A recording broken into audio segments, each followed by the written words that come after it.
বক্তব্য রাখবেন আমাদের সিলেট আসনের সংসদ সদস্য পদপ্রার্থী জননেতা সরোয়ার হোসেন ভাই।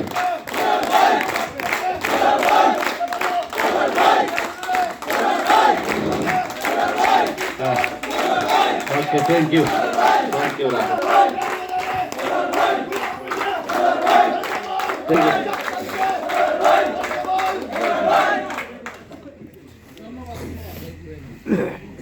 আপনাদের সবাইকে সত্যি সবার কাছে আমি ক্ষমা চাচ্ছি, এত রাত পর্যন্ত আপনারা ঠান্ডার মধ্যে বসে আছেন।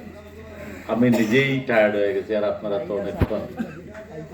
আজকের এই মত বিনিময় সভার সম্মানিত সভাপতি এবং আমার সঙ্গে আগত সভার সঙ্গীবৃন্দ, নেতৃবৃন্দ, এলাকার মুরব্বিয়ান, আসসালামু আলাইকুম। আজকে এই মত বিনিময় সভায় আমাদের নেতৃবৃন্দ অনেক কথা বলেছেন, অনেক আলোচনা হয়েছে।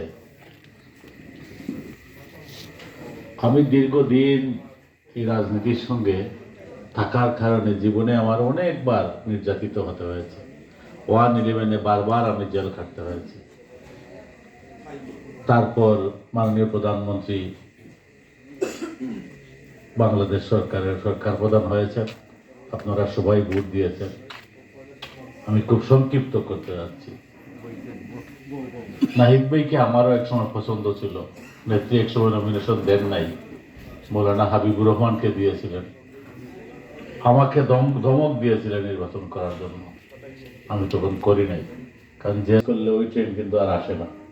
এরকম আমাকে নিয়ে হাসাহাসি করছে যে অনেকে পায় না, তোমাকে বলি তুমি আবার বলো না, ওরে দিয়ে দেন।